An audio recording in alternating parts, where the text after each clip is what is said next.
The morning started like every other morning in the Crescent Moon Pack, with Alara's knees pressed against the cold stone floor of the kitchen as she scrubbed away the remnants of last night's feast.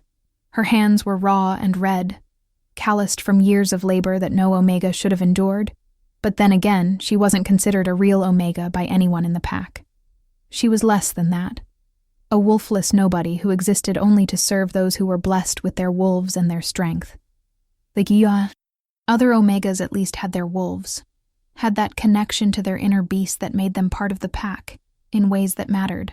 But Alara had nothing except the clothes on her back and the burning sensation in her chest that told her something was desperately wrong with her existence.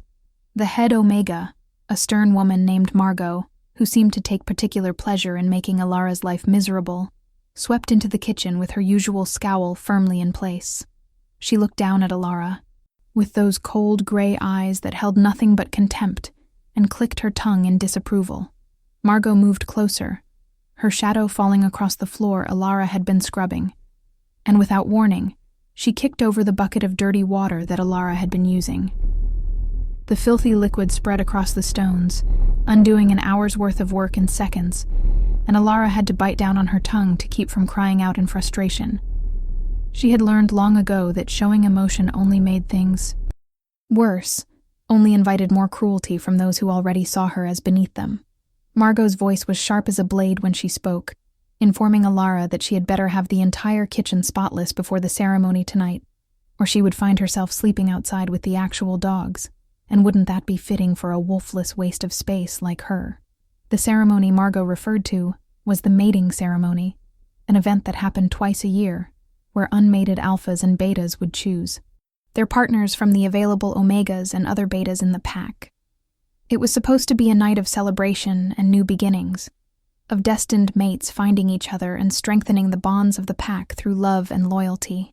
For Alara, it was just another night of watching from the shadows as everyone else lived the life she would never have. She wasn't allowed to participate as a potential mate, obviously, because who would want a wolfless Omega who couldn't even shift or contribute to the pack's strength? Instead, she would be serving drinks and clearing plates while the real members of the pack danced and celebrated their futures together. Before you move forward with this story, if you're enjoying the journey Alara is about to take, make sure to hit that like button and let me know in the comments what you think will happen when she finally discovers the truth about herself. As the day wore on and the sun climbed higher in the sky, Alara found herself lost in the monotony of her tasks, her mind drifting to places it shouldn't go. She thought about what it might feel like to have a wolf, to feel that second consciousness inside her mind, and know that she was complete in the way that everyone else seemed to be. Sometimes, late at night, when she was alone in the tiny storage room she called her bedroom, she could swear she felt something stirring inside her, a presence that felt both foreign and intimately familiar at the same time. It was like having a word on the tip of your tongue that you couldn't quite remember, a frustrating sense of something just out of reach that drove her to the edge of madness on her worst days. She had tried to tell the pack doctor about it once, years ago, when she was still naive enough to think that anyone in the Crescent Moon Pack might actually care about her well-being. The doctor had laughed in her face and told her she was delusional, that wolfless Omegas sometimes invented fantasies to cope with their inadequacy, and she should focus on being grateful that the pack allowed her to stay at all instead of casting her out to become a rogue. The afternoon brought a flurry of activity as the pack prepared for the evening ceremony, and Alara found herself running from task to task as various pack members barked orders at her. She helped the Omegas arrange flowers in the Great Hall, carried heavy boxes of decorations up from storage, and spent an exhausting hour polishing the silverware that would be used for the formal dinner before the ceremony began. Through it all, she remained invisible, just another piece of furniture that people moved around without really seeing. The younger pack members were the worst, the ones who had grown up knowing her only as the wolfless servant, because they felt entitled to treat her however they wanted without consequence.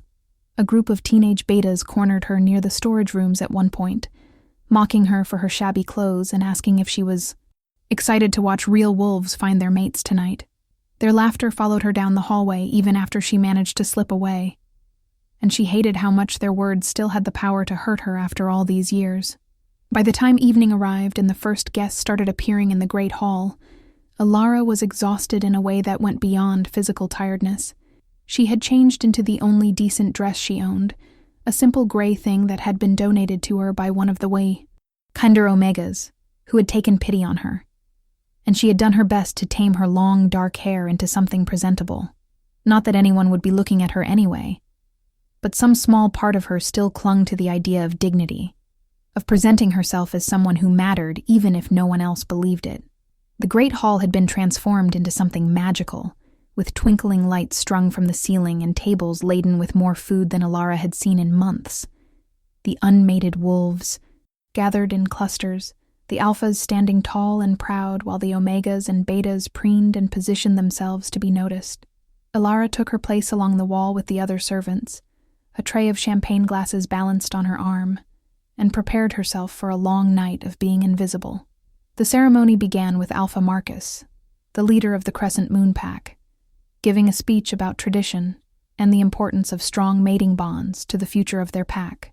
He was a large man, with graying hair and cold eyes that Alara had learned to avoid at all costs, because he looked at her with a particular kind of disgust that made her skin crawl. Alpha Marcus had never made a secret of the fact that he thought Alara should have been cast out years ago, and it was only the intervention of his mate, the Luna, who had a soft heart for strays, that allowed Alara to remain. As Alpha Marcus droned on about duty and honor, Alara let her mind wander, thinking about the book she had stolen from the pack library last week, a history of the great wolf packs that had ruled centuries ago. She had always been drawn to stories of the past, to tales of powerful alphas and legendary omegas who could heal with a touch and unite warring packs with their wisdom. Those stories felt like fairy tales to her now. Beautiful lies told to make the harsh reality of pack life seem more palatable. Everything changed in the span of a heartbeat, when the massive doors at the end of the great hall suddenly burst open, and a wave of pure alpha power rolled through the room like a physical force. Conversations died mid-sentence, and every wolf in the room turned to face the entrance, their bodies responding instinctively to the presence of someone far more dominant than anyone they had ever encountered. Alara felt it too, that overwhelming pressure that made her knees weak and her heart race. But mixed with the fear was something else, something that made that strange presence inside her. Chest suddenly surged to life with an intensity that took her breath away. A man stepped through the doorway, and calling him simply a man felt like an insult to the raw power and dangerous beauty he embodied. He was tall, easily over 6 feet, with broad shoulders and a lean, muscular build that spoke of both strength and speed. His hair was black as midnight, and fell to his shoulders in waves that somehow looked both wild and elegant, and when his eyes swept across the room, Alara saw they were a striking amber color that seemed to glow with an inner fire. Subscribe to the channel if you want to see how Ilara's entire world is about to be turned upside down, because what happens next will change everything she thought she knew about herself and her place in the wolf world. The man was Demon Nightshade, and even Alara, isolated as she was from pack politics and gossip, knew that name and the legend that surrounded it. He was the Alpha King, the ruler of the largest and most powerful pack in the Northern Territories, a wolf so dominant that other alphas bowed their heads in his presence without shame. Stories about Demon Nightshade circulated through the pack world like wildfire. Tales of his ruthlessness in battle, his iron control over his territory, and his reputation for showing no mercy to those who challenged him or threatened his pack. He was feared and respected in equal measure, and the fact that he was standing in the Crescent Moon Pack's great hall, unannounced and unexpected, sent a ripple of panic through the assembled wolves. Alpha Marcus recovered from his shock first, though Alara could see the way his hands trembled slightly as he stepped forward to greet their unexpected guest. Marcus's voice was carefully respectful as he welcomed the Alpha King and asked what brought him to their humble pack, though they were of course honored by his presence. Demon's response was casual, almost dismissive, as he explained that he had been traveling through the territory and thought he might observe their mating ceremony, as he had heard the Crescent Moon Pack had some promising young wolves. The explanation was thin at best, because Alpha Kings didn't just drop in on random packs without reason. But no one was foolish enough to question him further. Marcus quickly offered Demon the seat of honor at the head table, and the ceremony resumed with an undercurrent of tension that hadn't been there before, everyone hyper-aware of the predator in their midst. Alara tried to make herself even more invisible than usual, keeping her head down as she moved through the crowd, refilling glasses and clearing plates. The last thing she needed was to draw the attention of the Alpha King, because wolves like him had no patience for weakness, and she was the very definition of weak in their world. She had just finished clearing a table near the back of the hall when she felt it, a prickling sensation on the back of her neck that made every hair on her body stand on end. It was the feeling of being watched, of being hunted. And when she turned her head slightly, her eyes met amber gold across the crowded room. Demon Nightshade was staring directly at her with an intensity that made her feel naked and exposed, as if he could see through all her carefully constructed walls to the broken, lost girl underneath. His nostrils flared slightly, and his eyes narrowed. And then he was moving, cutting through the crowd with a predatory grace that had wolves scrambling to get out of his way. Alara's first instinct was to run, but her feet seemed rooted to the floor as Demon approached her with single-minded focus. He stopped directly in front of her, so close that she had to tilt her head back to maintain eye contact, and the scent of him washed over her like a tidal wave. He smelled like pine forests and winter storms, like power and danger, and something wild that called to that hidden part of her she had never understood. When he spoke, his voice was a deep rumble that she felt in her bones, asking her name in a tone that made it clear he expected an answer immediately. She stammered out her response, hating how small and scared she sounded, and watched as something flickered in his eyes, an emotion she couldn't quite identify, but that looked almost like recognition. Before she could process what was happening, Demon reached out and caught her chin between his fingers, tilting her face up to study her features with an attention that made her feel like she was the only person in the entire world. The great hall had gone completely silent, every eye fixed on the bizarre scene unfolding before them. Alara could feel the weight of their stares, the confusion and shock radiating from her packmates as they tried to understand why the Alpha King was paying attention to the wolfless servant girl. Alpha Marcus's voice cut through the silence, sharp with barely concealed anger, as he asked if there was a problem, if the girl had done something to offend their honored guest. Demon didn't even look at Marcus as he responded, his eyes never leaving Alara's face as he spoke words that would change her life forever. He said, in a voice that carried clearly through the silent hall, that there was no problem at all, because he had just found what he had been searching for. He said that Alara was his mate, his destined partner, and he was claiming her before the pack and the moon, as was his right. The reaction was immediate and explosive. Gasps and shocked exclamations rippled through the crowd, wolves turning to each other in disbelief as they tried to process what they had just heard. Alpha Marcus looked like he had been slapped, his face cycling through shock, confusion, and then settling on a carefully neutral expression that didn't quite hide his displeasure. Margot, the head Omega who had made Alara's life hell for years, actually stumbled backward, as if she had been physically struck, her mouth hanging open in a very undignified manner. The teenage betas who had mocked Alara earlier looked absolutely horrified, probably realizing they had been tormenting the Alpha King's mate and wondering what consequences that might bring. If you're as shocked as everyone in that hall, drop a comment below and tell me what you think is going to happen next, because this story is about to get even more intense. Alara herself felt like she was drowning, her mind unable to grasp the reality of what Demon had just said. Mates were sacred in wolf culture, the other half of your soul recognized by your wolf and blessed by the moon herself. But she didn't have a wolf, couldn't have a mate, and certainly couldn't be destined for someone like Demon Nightshade, who was literally wolf royalty. She tried to say as much, tried to tell him that there had been a mistake, that she was nobody, and he needed to find his real mate. Her voice came out as barely a whisper, but Demon heard her clearly, and for the first time since he had entered the hall, she saw him smile.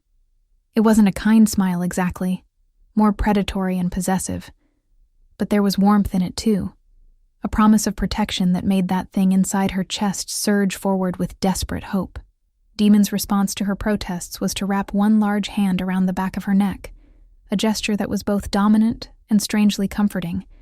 As he told her that there was no mistake, he explained that he could feel their bond as clearly as he felt his own heartbeat, that his wolf had recognized her the moment he walked into the hall, and that she would understand soon enough what she truly was. The way he said it, with such absolute certainty, made something inside Alara crack open, a dam breaking after years of holding back a flood. That presence in her chest that she had felt her entire life suddenly surged forward with a force that knocked the breath from her lungs. And for the first time in her life, she heard a voice in her mind that wasn't her own. The voice was feminine and powerful, filled with rage and joy in equal measure. And it said one word that changed everything Alara thought she knew about herself. The voice said mate, with such fierce possessiveness that Alara finally understood she had never been wolfless at all. Her wolf had been there all along, trapped and sealed away by something Alara didn't understand, but still present and aware and desperate to break free. The realization was overwhelming, too much to process all at once, and Alara felt her knees buckle as her body tried to cope with the sudden surge of sensations and emotions flooding through her. Demon caught her before she could fall, lifting her into his arms as easily as if she weighed nothing, and the contact between them sent sparks of electricity racing across her skin. She could hear her wolf now, truly hear her, and the sound was like music after a lifetime of silence. Her wolf was angry at having been suppressed for so long, confused about where they were and what had happened. But above all, she was fixated on the male holding them, recognizing him as theirs in a way that transcended logic or reason. Alpha Marcus finally found his voice again, demanding to know what was happening, and suggesting perhaps they should discuss this situation more privately. His tone made it clear he was not at all happy about this development, and Alara realized with a sinking feeling that whatever secret her pack had been keeping about her identity, Alpha Marcus was very much aware of it. Demon's response was cold enough to frost the windows, informing Marcus that there was nothing to discuss, because he would be leaving immediately with his mate. He said that he would be taking Alara back to his territory where she would be safe and protected, as befitted the mate of an Alpha King, and if anyone had a problem with that, they were welcome to challenge him for the right to keep her. The challenge hung in the air like a blade, and unsurprisingly, no one was foolish enough to accept it. The Luna, Alpha Marcus's mate, stepped forward with tears in her eyes, and asked if she could at least say goodbye to the girl. It was the first genuine kindness anyone in the pack had shown Alara in years, and she felt her own eyes burn with unshed tears as the Luna approached. The Luna took Alara's hand and squeezed it gently, whispering that she was sorry for how Alara had been treated, and that she deserved all the happiness in the whole world. She also whispered something else, something that made Alara's blood run cold, telling her to be careful and to trust her instincts, because there were secrets about her birth that dangerous people had killed to keep hidden. Before Alara could ask what she meant, Demon was already moving toward the door, carrying her as if she was something precious and fragile that needed to be protected from the world. The night air hit her face as they stepped outside, cool and clean after the stifling atmosphere of the great hall, and Alara found herself being deposited gently into the back of a luxury car that had been waiting in the driveway. Demon slid in beside her, and two other wolves, clearly his guards or advisors, took the front seats without a word. As the car pulled away from the only home Alara had ever known, she watched the Crescent Moon Pack house disappear into the distance and wondered if she was making a terrible mistake by leaving with a man she didn't know.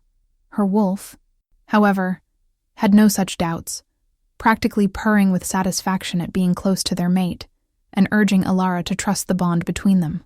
The drive to Demon's territory took several hours, and for the first part of the journey, they sat in silence while Alara tried to process everything that had happened.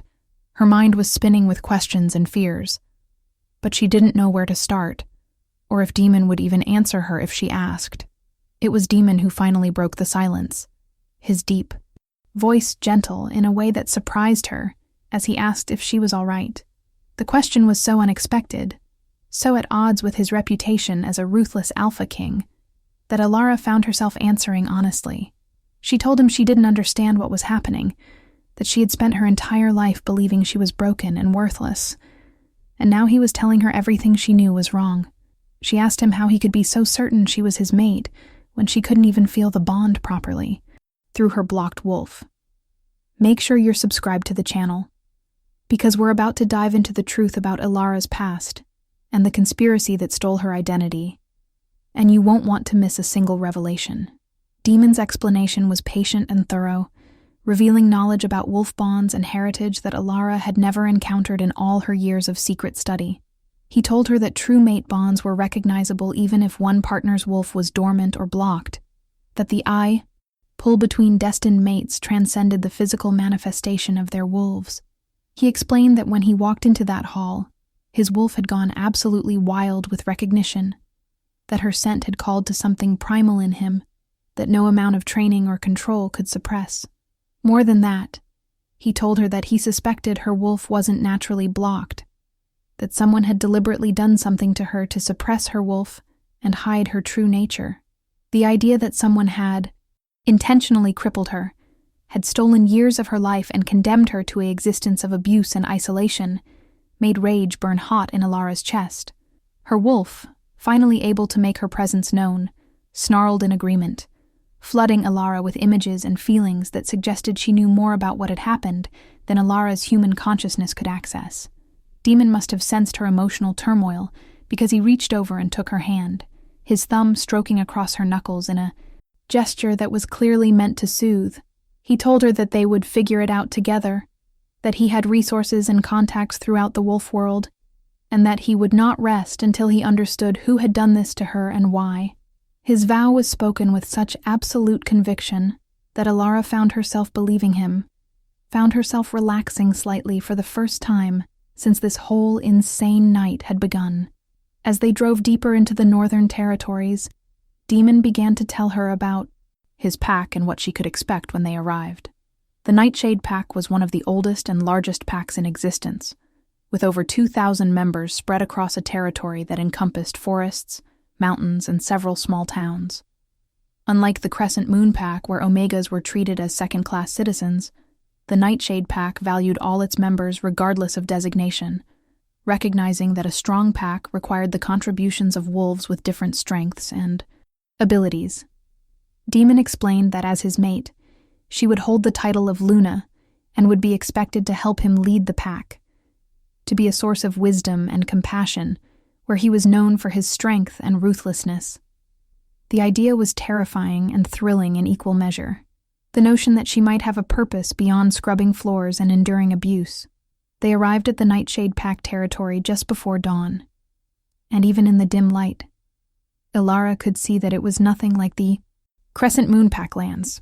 Where her old pack had one large house and a handful of smaller buildings, the Nightshade territory looked like a small city with dozens of buildings spread across the landscape in a pattern that suggested careful planning and considerable wealth. The main pack house was an enormous structure that looked more like a mansion than a house, all stone and timber, and large windows that would let in plenty of natural light during the day. Demon explained that the pack house contained his private quarters, meeting rooms, and guest suites for visiting dignitaries, while the majority of pack members lived in the surrounding buildings with their families. When they entered the pack house, they were greeted by a woman who appeared to be in her 50s, with kind eyes and silver streaked through her dark hair. Demon introduced her as Margaret, the head of house staff, and asked her to show Ilara to the Luna's quarters and make sure she had everything she needed. Margaret took one look at Ilara's exhausted face and worn dress, and immediately shifted into a mothering mode that made Ilara's throat tight with emotion. She whisked Ilara away with promises of a hot bath, clean clothes, and food, leaving Demon to handle whatever alpha business required his immediate attention. The Luna's quarters were actually a suite of rooms that included a bedroom larger than the entire space Ilara had been living in at the Crescent Moon Pack, a private bathroom with a tub big enough to swim in, and a sitting room with comfortable furniture and shelves lined with books. Margaret drew a bath and laid out soft pajamas, while Ilara stood in the middle of the bedroom feeling completely overwhelmed by the sudden change in her circumstances. Less than 12 hours ago, she had been scrubbing floors and being mocked by teenagers, and now she was standing in luxury accommodations as the claimed mate of the Alpha King. It felt like a dream, the kind that you wake up from only to find yourself back in the harsh reality of your actual life. Margaret must have sensed her distress, because she came over and gently guided Alara toward the bathroom, telling her that everything would make more sense after she had rested and had some time to adjust. The older woman's kindness was almost harder to bear than the cruelty she had endured for years, because Alara didn't know how to accept care and compassion without waiting for the other shoe to drop.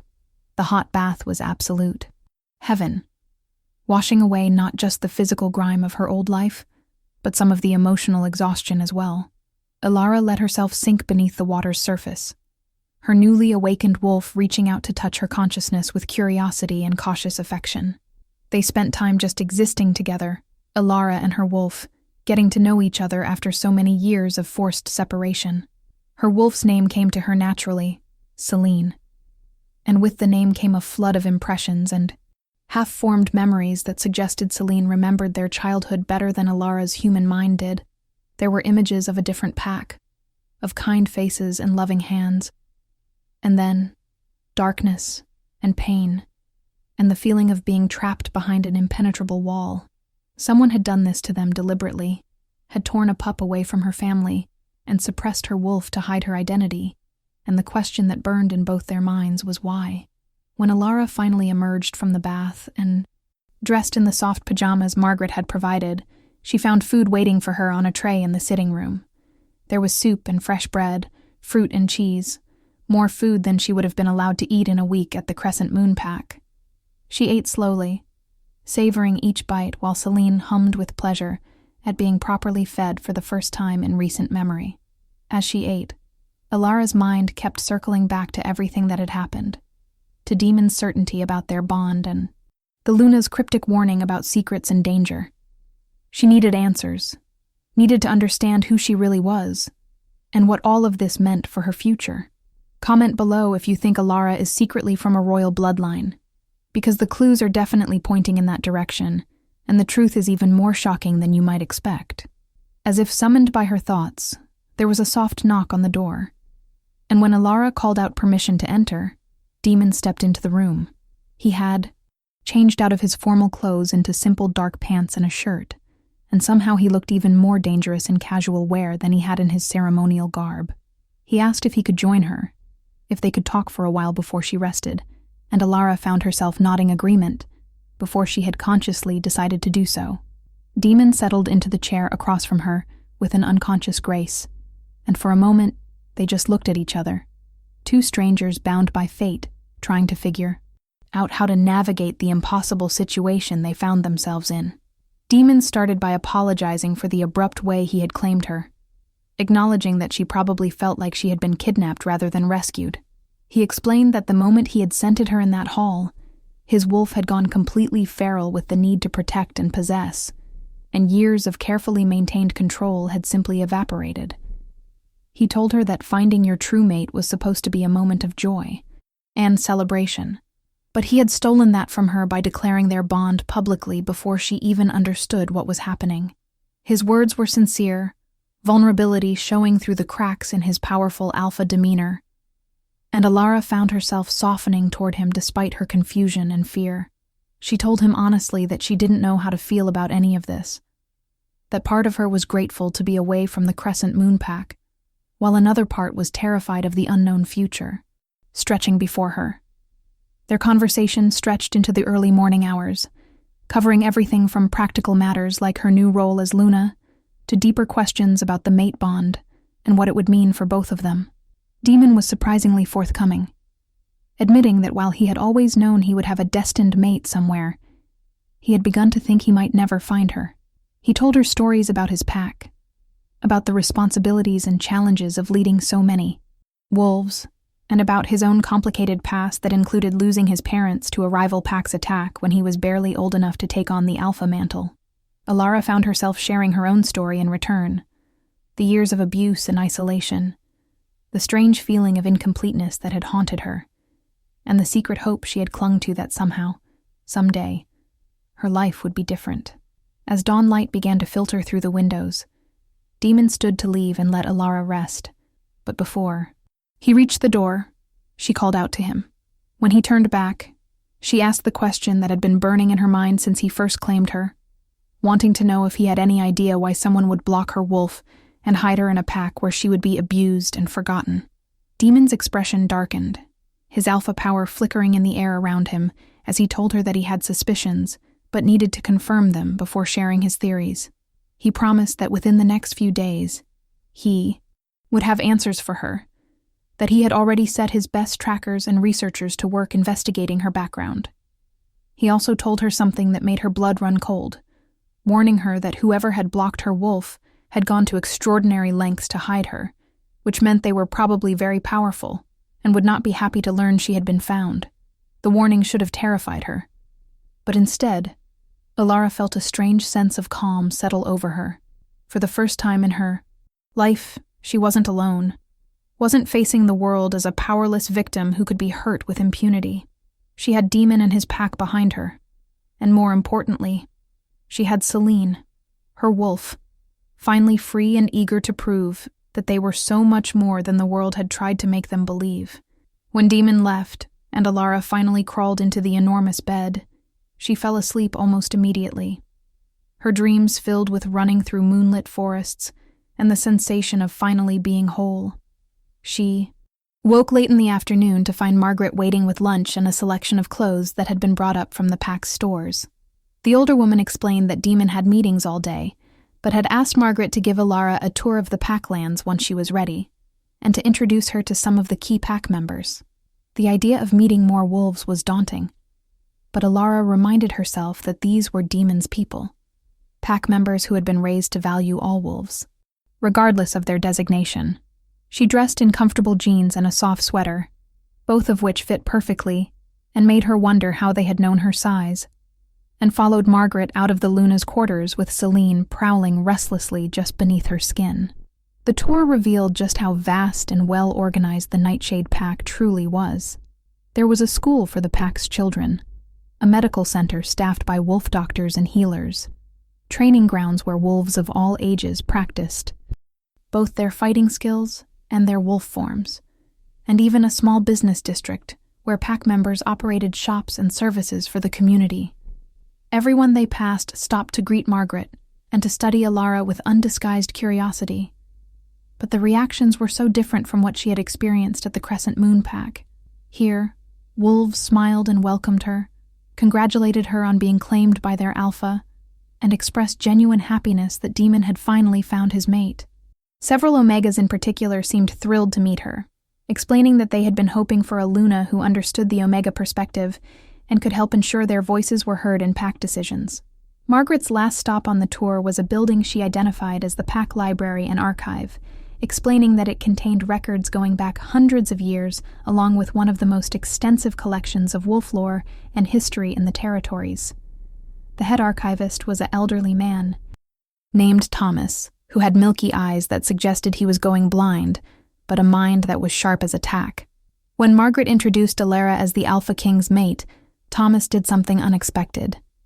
He dropped to one knee and bowed his head, murmuring words in a language Alara didn't recognize, but that made Celine surge forward with recognition and approval.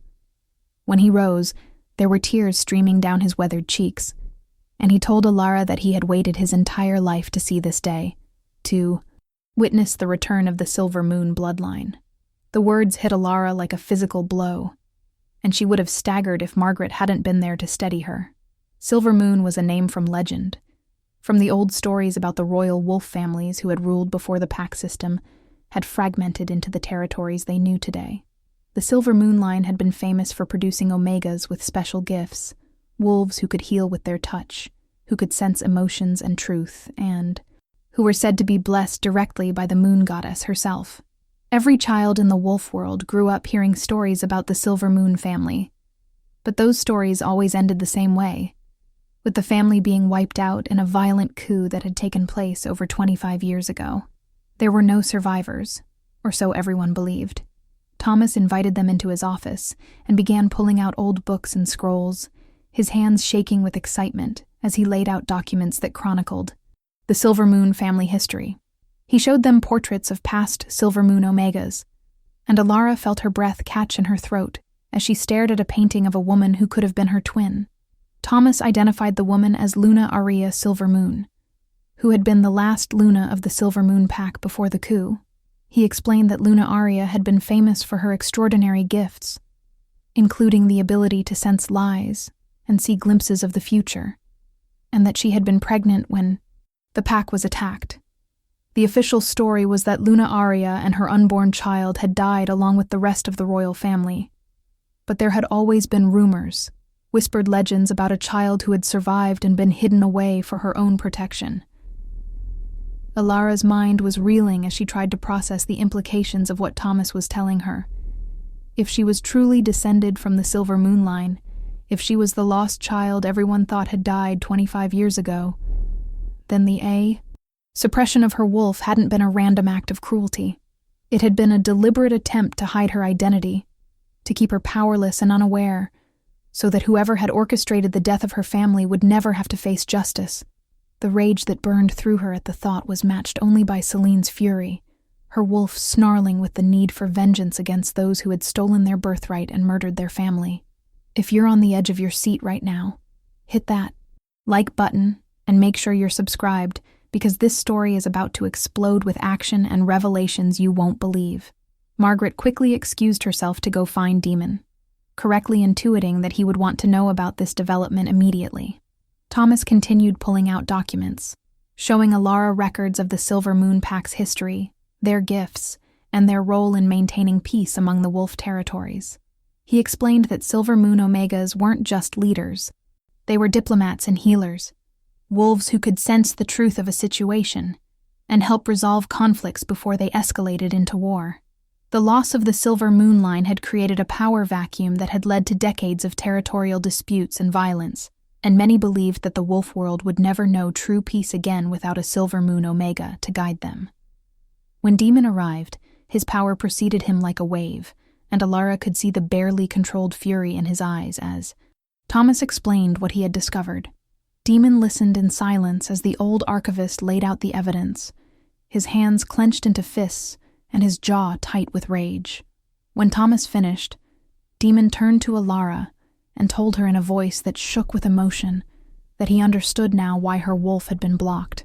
If she had been allowed to shift, to come into her full power as a Silver Moon Omega, she would have been recognizable to anyone who knew the old stories.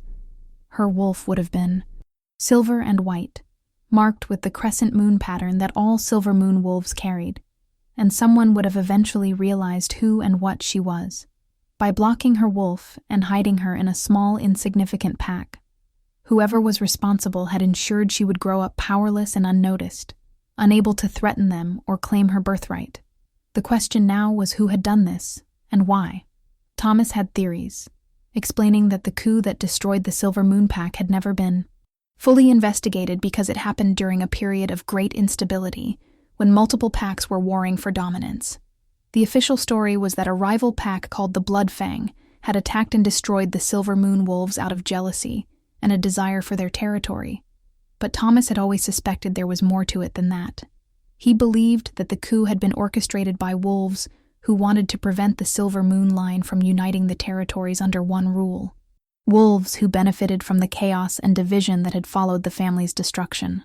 If Alara was truly the lost heir, then her very existence was a threat to whoever had orchestrated her family's death. Demon's response was swift and decisive.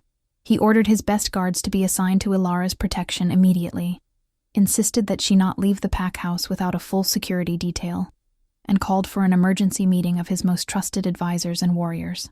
Before he left, to prepare for the meeting, he took Alara's hands in his and told her something that made tears spring to her eyes. He said that regardless of her bloodline or her potential power, she was first and foremost his mate, his partner, and he would burn the entire wolf world to ash before he let anyone hurt her. His vow was spoken with such fierce devotion that Alara felt the mate bond between them flare to life, a golden thread connecting their souls that grew stronger with every passing moment. The next few days passed in a blur of activity as Demon's people worked to uncover the truth about Alara's past and the conspiracy that had hidden her. Trackers were sent to the Crescent Moon Pack to investigate Alpha Marcus's role in the cover-up, because it was clear now that he had known exactly who Alara was and had deliberately kept her powerless and isolated.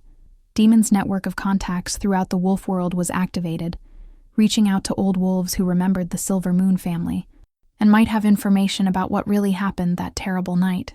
Through it all, Alara tried to adjust to her new life, while coming to terms with the reality that she wasn't just a wolfless Omega, but potentially the last heir to a royal bloodline. The mate bond between her and Demon continued to strengthen, and Alara found herself drawn to him in ways that went beyond the physical attraction that sparked between them. She began to see past his reputation as a ruthless alpha king to the man underneath, someone who carried the weight of his pack's well-being on his shoulders, and who had learned to be hard because the world demanded it. They spent hours talking about everything and nothing, learning each other's minds and hearts in the way that mates were supposed to. Demon showed her the territory on horseback, introduced her to pack members who became instant friends, and slowly, carefully, began teaching her what it meant to be a Luna and a leader. Margaret became an invaluable ally and friend, helping Alara navigate pack politics and social situations she had no experience with. The older woman had served as a kind of unofficial Luna for years, while Demon remained unmated, and she generously shared her knowledge and connections with Alara. Through Margaret, Alara met the Omega Council, a group of Omegas who advised the Alpha on matters affecting their designation, and who were thrilled to have a Luna who had experienced firsthand what it meant to be powerless and dismissed. Alara found purpose in working with the Council, using her own painful experiences to help improve the lives of Omegas throughout the pack. The breakthrough in their investigation came exactly a week after Demon had claimed Alara, when his trackers returned from the Crescent Moon Pack with explosive information. Alpha Marcus had broken under questioning, revealing that he had been paid handsomely 25 years ago to take in a pup and ensure she never discovered her true nature. The wolf who had arranged the deal was someone Marcus identified as a high-ranking member of the Wolf Council, the governing body that oversaw relations between packs. Even more damning, Marcus revealed that he had been receiving regular payments all these years to maintain the suppression spell on Alara's wolf and to ensure she remained isolated and broken. The spell had been cast by a dark witch that Marcus had hired on the council members' instruction, a powerful enchantment that required regular reinforcement to maintain.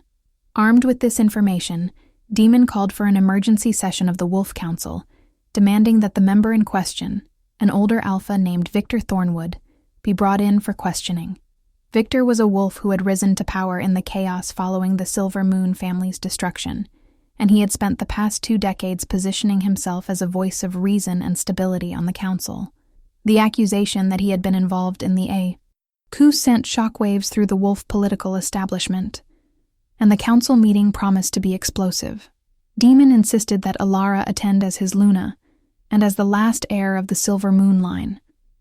And while the idea terrified her, Celine was eager to face their enemy and demand justice for their murdered family. The council meeting was held in a grand hall that had been built specifically for gatherings of the wolf elite, and when Alara walked in beside Demon, she could feel every eye in the room fixed on her. Many of the council members were old enough to have known the Silver Moon family personally, and she saw recognition dawn on their faces as they took in her features and the silver undertones in her dark hair that she had never noticed before. Victor Thornwood sat at the far end of the room, his expression carefully neutral, but Alara could sense the fear rolling off him in waves. Her gifts were beginning to manifest now that her wolf was no longer suppressed, and she realized she could feel the emotions of those around her, could sense truth and lies with an accuracy that was almost overwhelming. Demon presented the evidence against Victor in a voice that echoed through the hall like thunder, laying out Marcus's confession and the money trail that connected Victor to the payments. He showed documents that proved Victor had been in contact with the dark witch who cast the suppression spell on Alara, and phone records that revealed Victor had been monitoring Alara's location for years to ensure she remained hidden. The evidence was damning, and Victor's carefully constructed facade began to crack as wolf after wolf on the council turned to stare at him with expressions of horror and disgust. When given a chance to defend himself, Victor made the mistake of trying to lie, claiming he had been trying to protect Alara by keeping her hidden from other enemies of the Silver Moon line. Alara felt the lie like acid on her tongue, her gifts flaring to life, with an intensity that made her gasp. Selene surged forward, lending her power to Alara's human consciousness, and when Alara spoke, her voice carried the authority of generations of Silver Moon Omegas who had served as truth speakers for their people. She called Victor out publicly, declaring his words false and demanding he tell the real truth about why he had orchestrated the death of her family and the suppression of her wolf. The power in her voice was undeniable, backed by gifts that every wolf in the room could sense, and Victor's defenses finally crumbled completely. The confession that poured out of Victor was ugly and filled with greed and ambition. He admitted that he had been part of a conspiracy to destroy the Silver Moon family because their power and influence threatened his own plans for advancement. The Silver Moon Omegas had been too good at sensing deception, had been on the verge of exposing corruption and dark dealings within the council, and Victor and his co-conspirators had decided the family needed to be eliminated. He had led the attack personally, had watched as the Silver Moon Pack was slaughtered, and had believed he had succeeded in wiping out the entire bloodline. When he discovered years later that an heir had survived, a pup that had been spirited away by a loyal servant who died protecting her, he had tracked her down and arranged for her to be hidden where she would never be a threat. The reaction to Victor's confession was immediate and violent. Several council members shifted partially, their wolves surging forward with rage at the betrayal, and it took all of Demon's authority to keep the situation from devolving into bloodshed right there in the council hall. Victor was taken into custody, and Demon declared that he would face trial under traditional wolf law, which meant Victor would have to face the judgment of all the packs he had wronged. For Alara, hearing the truth about what had happened to her family was both devastating and cathartic. She finally had answers, finally understood why her life had been stolen from her, and more importantly, she knew that justice would be served. Subscribe and turn on notifications because the final confrontation and Alara's transformation into her true self is coming, and you will not want to miss how she reclaims her power and her birthright. The trial of Victor Thornwood became a watershed moment in wolf politics, bringing together packs from across the territories to witness justice being served for crimes that had shaped their world for 25 years. Alara stood beside Demon as wolves testified about the impact of the Silver Moon family's destruction, about the wars and suffering that had followed, and about the hope that Alara's survival represented for a better future. When it came time for sentencing, the council was unanimous in their verdict. Victor was stripped of his position, his pack, and his wolf, a punishment considered worse than death. In their world, he would live out the rest of his days as a broken man, a living reminder of what happened to those who betrayed the wolf world's most sacred values. With Victor's conspiracy exposed and destroyed, attention turned to the question of what would happen next. Some council members argued that Alara should be given back the Silver Moon territory and allowed to rebuild her family's pack. Others suggested that she should take a seat on the council as the representative of the old royal bloodlines. But Alara, after much thought and many long conversations with Demon, chose a different path. She declared that she would serve as Luna of the Nightshade Pack, working beside her mate to lead and protect their people. But she would also take on the role that her ancestors had held, serving as a truth speaker and mediator for all the packs. She would help resolve disputes, expose corruption, and work toward the unity and peace that the wolf world had been missing since her family's death. The decision was met with overwhelming approval, and Alara found herself at the center of a movement to reform wolf society and bring it back to the values that the Silver Moon family had represented. But before she could fully step into her new role, there was one final task she needed to complete. The suppression spell that had blocked her wolf for so long had been partially broken when Demon claimed her, but the full removal of the enchantment required a ritual that would be dangerous and painful. Demon gathered the best healers and magic workers in the territories to help with the ritual, and on the night of the full moon, Alara prepared to finally free Selene completely and step into her full power as a Silver Moon Omega. The ritual took place in a clearing deep in the Nightshade Pack's forest, with Demon and a circle of trusted pack members surrounding Alara to lend their strength and support. The witch who led the ritual explained that breaking a suppression spell as powerful as the one Victor had commissioned would require Alara to confront the pain and trauma of her past, to essentially relive the night her family died and the moment the spell was cast. It would be agony, but it was the only way to fully remove the enchantment and allow her wolf to manifest properly. Alara steeled herself for what was to come, finding courage in the mate bond that connected her to Demon, and in Celine's fierce determination to finally be free. When the ritual began, pain, unlike anything Alara had ever experienced, tore through her body as the spell fought against being broken. She was thrown into memories she didn't know she had, seeing through the eyes of her infant self as the Silver Moon Pack was attacked, as her mother pressed her into the arms of a servant and begged them to run, as the spell was cast in a desperate attempt to hide her identity from those who wanted her dead. She felt every moment of the 25 years she had spent trapped and powerless, felt the accumulated weight of all that suffering pressing down on her like a physical force. But she also felt something else. The love of the mother she never got to know, the sacrifice of the servant who had died protecting her, and the unwavering faith of pack members who had believed the Silver Moon line would return someday. With a final surge of will that drew on both her own strength and the power flowing to her through the mate bond, Alara broke through the last remnants of the spell. The transformation that followed was spectacular, her body shifting for the first time in her life as Celine finally emerged fully into the world. Her wolf was exactly as the legends described, silver and white with the crescent moon marking prominently displayed on her forehead, larger and more powerful than any Omega wolf had a right to be. She threw back her head and howled, a sound that echoed through the forest and seemed to resonate with something ancient and primal in the earth itself. Around her, the wolves who had witnessed the ritual howled in response, celebrating the return of the Silver Moon bloodline and the beginning of a new era. When Alara shifted back to her human form, she was changed in ways that went beyond the physical.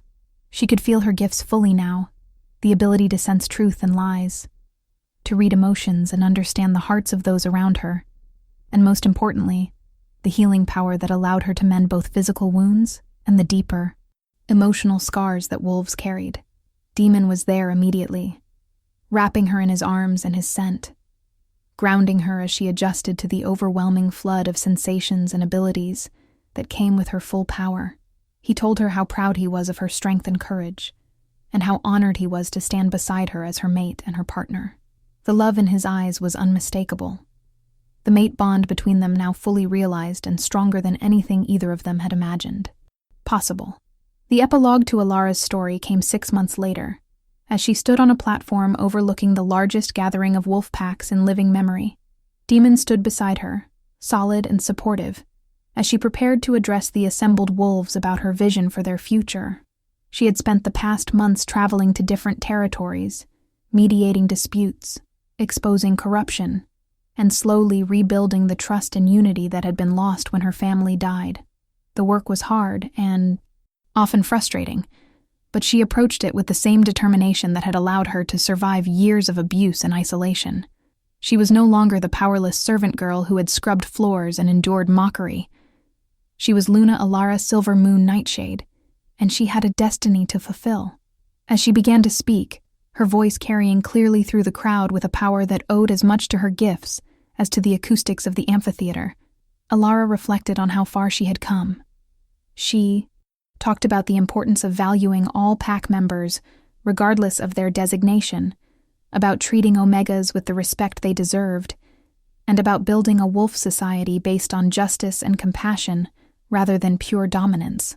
She shared her own story, the abuse she had suffered and the conspiracy that had kept her hidden, using her experiences to illustrate why change was necessary.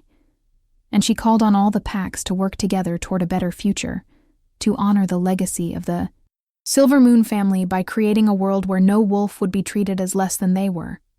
The response was overwhelming, with wolves from dozens of packs pledging their support and commitment to the reforms she proposed. Alara knew there would be resistance, that change never came easily, and there would be those who clung to the old ways out of fear or self-interest. But she also knew she wasn't facing those challenges alone. She had Demon, whose strength and power protected her, and whose love sustained her. She had the Nightshade Pack, who had accepted her fully as their Luna, and who supported her vision for a better world. And she had Celine, her wolf and her other half, finally free and ready to face whatever challenges lay ahead. As the gathering concluded and wolves began to disperse back to their territories, Demon pulled Alara aside to a quiet corner where they could have a moment of privacy. He told her that watching her step into her power and claim her destiny had been one of the greatest privileges of his life, and that he fell more in love with her every day. He confessed that he had been terrified when he first found her, worried that the mate bond would force her to be with him even if she didn't truly want to. But that fear had been replaced by certainty in the strength of their connection. Alara responded by pulling him down for a kiss that conveyed everything words couldn't express, the love and trust and partnership that defined their relationship. If this story touched your heart, make sure to leave a like and share it with others who love supernatural romance with deep character development and meaningful themes. And don't forget to subscribe for more stories that will take you on emotional journeys you won't forget. Their future stretched out before them, full of challenges and opportunities. And they would face it together as true mates were always meant to. Alara had been treated like a servant, broken and powerless, until an Alpha King claimed her and helped her discover the truth about herself. But the real transformation hadn't been about finding a powerful mate or discovering royal blood. It had been about finding her own strength, her own voice, and her own power to change the world around her. She had gone from being invisible to being the most visible wolf in their society, from being voiceless to being someone whose words carried weight and wisdom. And through it all, she had remained true to the core of who she was, someone who understood suffering and who used that understanding to bring healing and hope to others. The silver moon had risen again, not to dominate or rule through force, but to lead through wisdom, compassion, and the kind of strength that came from surviving the darkness and choosing to become light. Alara's story was one of transformation and triumph, of justice delayed but ultimately served, and of love that transcended the boundaries of fate to become something deeper and more enduring. She had found her mate, reclaimed her heritage, and discovered her purpose.